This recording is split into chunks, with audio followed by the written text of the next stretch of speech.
여러분 안녕하십니까, 강신업 변호사입니다. 지금 저명 변호사들이 이재명 맞춤 항소심 이 추태에 대해서 일제 비판을 하고 나섰습니다. 대법은 파기 자판을 해야 된다고 지금 모두 이구동성으로 말하고 있습니다. 법조계에는 말이죠, 이재명 이 선거법 2심 무죄에 대해서 강력히 규탄을 하고 있는데요, 희한한 무죄 판결이다 라고 하고 있습니다. 법이 조롱거리로 전락했다. 기존 판례에 비춰보더라도 부끄러운 판단이다 라고 직격하고 있습니다. 이재명 골프 판단도 억지 있게 맞춘 궤변이다. 재판부가 다른 나라 말로 선고한 것인가 라고 비판하고 있습니다. 대법원 전원합의체를 구성해서 거짓말 천국을 막아야 된다라고 하는 것이 지금 법조계의 일관된 얘기입니다.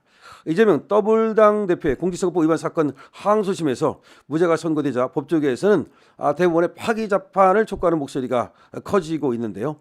자, 여러분 아시다시피 말이죠, 서울고법 형사 6-2부 최은정, 이예슬, 정재호 부장판사는 공직선거법 위반 혐의로 지금 이재명에게 무죄를 선고했습니다. 이 1심은 말이죠, 고 김문기 씨 사망 직후 김 씨와 골프를 치지 않았다고 한 발언, 백현동 특혜 의혹과 관련된 국토교통부 협박으로 용도 변경했다는 발언, 이거를 허위로 보고 징역 1년에 집행유예 2년을 선고했지만 2심은 이 두 발언을 모두 무죄로 본 겁니다. 이재명의 공직선거법 위반 사건 2심 판결 직후 혼란이 일파만파 퍼지자 대법원에서는 원점부터 다시 판결하는 파기 재판을 요구하는 목소리가 커지고 있습니다. 항소심 법원으로 사건을 돌려보내는 파기 환송이 아닌 시간을 단축하기 위해서 대법원이 직접 파기하고 재판하라는 겁니다. 이 무죄는 참 부끄러운 지금 판결이라는 겁니다. 사법부는 부끄러운 줄 알아야 된다는 겁니다. 대법원이 파기 재판을 요구하는 법조계에는 1심과 2심이 정반대 해석을 내린 것을 이유로 꼽고 있는데요. 1심 재판부가 다수의 증언과 증거를 바탕으로 2년 넘게 심리한 판결을 2심이 너무 가볍게 그야말로 뒤집어 엎은 거라는 겁니다. 특히 항소심 재판부가 이재명 발언을 사실 공표가 아닌 의견 표명에 해당해 처벌할 수 없다고 한 것은 도저히 납득할 수 없다는 게 법조계의 중론입니다.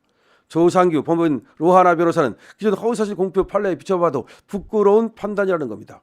이 대표가 김문기를 몰랐다고 발언한 것은 명백한 사실관계 진술이라는 겁니다. 어떻게 그것이 의견 표현이 될 수 있냐는 겁니다. 이번 판결은 도저히 납득할 수 없다면서 대법원이 신속히 파기 재판하지 않으면 대한민국을 뜨고 싶다라고 말하고 있습니다. 통상 대법원이 원심을 파기 환송할 경우 파기 환송심에서 유죄 판단이 내려지고 다시 대법원에서 확정 판결이 나오려면 9개월 이상 소요됩니다. 이보다 대법원이 원심을 뒤집고 직접 판결하는 파기 재판이 돼야만 결과가 빨리 나올 수 있습니다. 한번더 인권과 통일을 위한 변호사 모임 한변은 대법원이 법원의 이재명 맞춤형 추태를 조기에 바로잡지 않으면 이 나라는 추잡한 거짓말 천국이 될 것이라고 경고했습니다. 한변은 이날 상식에 부합하지 않는 요설로 법리를 창시해 억지 무죄를 선고한 법원을 비판했습니다. 이 제목이 말이죠, 상식에 부합하지 않는 요설로 법리를 창시해 억지 무죄를 선고한 법원을 비판한다. 이게 제목이에요. 이런 제목의 성명문을 내고 말이죠, 희한한 항소심 무죄 판결이 나왔다면서 법과 사법부도 온갖 조랑거리로 전락했다라고 말했습니다. 이제 법도 조롱거리, 그리고 사법부도 이제 조롱거리로 전락하고 말았다고 얘기했습니다. 대부분 신속히 파기 재판에서 이재명 맞춤형 항소심 추태를 막아야 한다. 이현 법무법인 홍익 변호사는 내 주변 대부분의 법조인이 이번 판결을 두고 정신 나간 판결이라고 표현할 정도로 충격을 받았다고 비판 수위를 높였습니다. 이현 변호사는 판사가 탄핵에 들어와서가 아니라면 도저히 저렇게 판결할 이유를 이해할 수 없다는 반응이 많습니다. 이번 판결은 일반적인 법조계 예상과는 전혀 다른 방향으로 흘러가 당혹스럽다고 경악해 했습니다. 대법원 파기 재판은 원심 판결에 오류가 있을 경우 상급법원이 원심 판결을 파기하고 사건을 직접 심리해서 새로운 판결을 내리는 것을 말합니다. 이걸 대법원의 파기 재판이라고 말하죠. 파기 재판과 파기 환송 등은 항소나 상고로 2, 3심으로 올라갈 때 나오는 용어입니다. 파기 재판은 하급심 법원 결론이 잘못됐다고 판단한 상급심 법원이 직접 판결하는 것을 의미합니다. 상급심 법원이 직접 판결하지 않고 다시 심판하도록 하급심 법원의 사건을 돌려보내는 것은 파기 환송이라고 합니다. 대법원의 파기 재판은 소송 기록과 1, 2심 법원에서 조사한 증거가 판결하기에 충분하다고 인정되는 경우 등에 진행됩니다.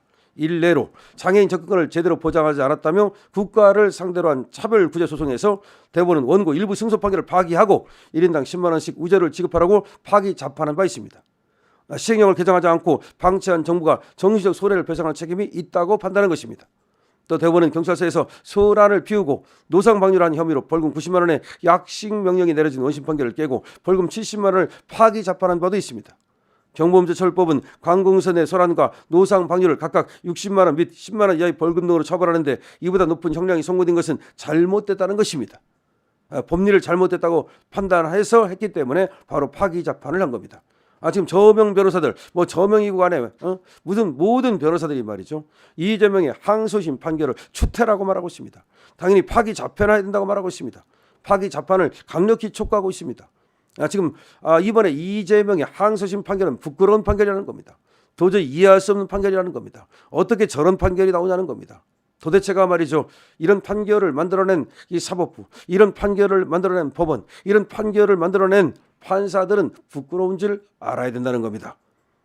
자, 그러면 이 사람들이 왜 그런 판결을 만들어냈을까? 이 사람들이 어떤 이득이 있지 않으면 무엇 때문에 그렇게 판결을 모든 사람들이 이해하지 못하는, 법조계에서도 도대체가 저런 판결이 어떻게 나오느냐 이렇게 지금 의아해하고 있는 이런 판결을 어떻게 무슨 이유 때문에 만들어냈을까? 지금 많은 사람들이 궁금해합니다. 역시 무슨 이득이 거기에 있지 않으면 저런 판결을 낼 수 없을 것이다 라고 얘기하고 있습니다. 자, 사실은 말이죠, 모든 법조인들이 지금 이것이 무죄가 나올 것이라고 예상을 하지 못했습니다.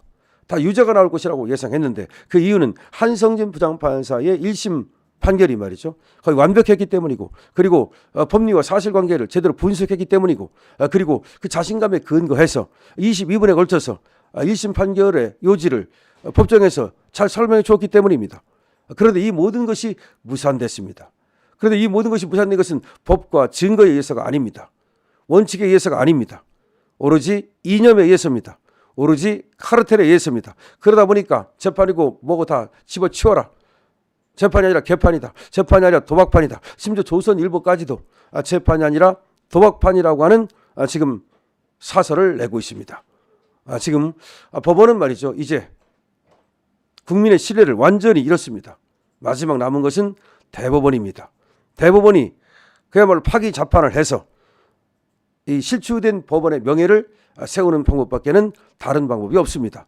다행히 말이죠, 지금 대법원은 조희대 대법원장이 보수 성향으로 분류됩니다. 하지만 대법원장에 대해서는 많은 기대를 하지 않습니다. 저도 그렇습니다. 다만 그래도 지금 대법원의 구성이 그래도 옛날에 김명수 때 완전히 좌파 일색이었던 것과는 다르게 지금은 보수가 더 많다. 물론 천대엽 같은 사람은 저 좌파지만 거기는 법원 행정처장이기 때문에 재판은 안 합니다. 그리고 지금 법원 행정처장을 빼놓으면 12명이거든요. 그리고 법원 행정처장 빼고 대법원장 넣으면 13명입니다. 그러니까 전체는 14명인 거예요. 14명. 그중에서 13명이 재판에 들어갑니다. 대법원장까지 13명. 근데 13명 중에서 지금 보수가 약 10여 명 된다라고 얘기를 하는 겁니다. 중도 보수까지 합쳤을 때. 물론 근데 그거는 조금 우리 쪽으로 너무 땡겨오는 거고, 적어도 지금 보수가 위에 있다. 그렇다면 기대해 볼 만한 거 아니냐. 글쎄요. 그 파기자판은 또 지금 할지 안 할지를 먼저 지켜봐야 되고요. 그다음에 파기자판을 했을 때 어떤 결과가 나올지도 지켜봐야 되고요. 파기자판 안 하고 파기환송을 할지도 지켜봐야 됩니다. 하지만 우리는 파기자판을 강력히 요구해야죠. 그리고 조희대가 말이죠, 정말로 이 보수의 대법원장이라면 확실하게 이 잘못된 판결을 그야말로 소매에 걷어붙이고 솔선수범해서 이걸 고치겠다는 의지, 조희대부터 시작돼야 됩니다. 다른 대법관은 그 다음이고 조희대에게 우리는 강력히 요구를 합니다. 모든 것은 조희대에게 달렸습니다. 강신업 TV입니다.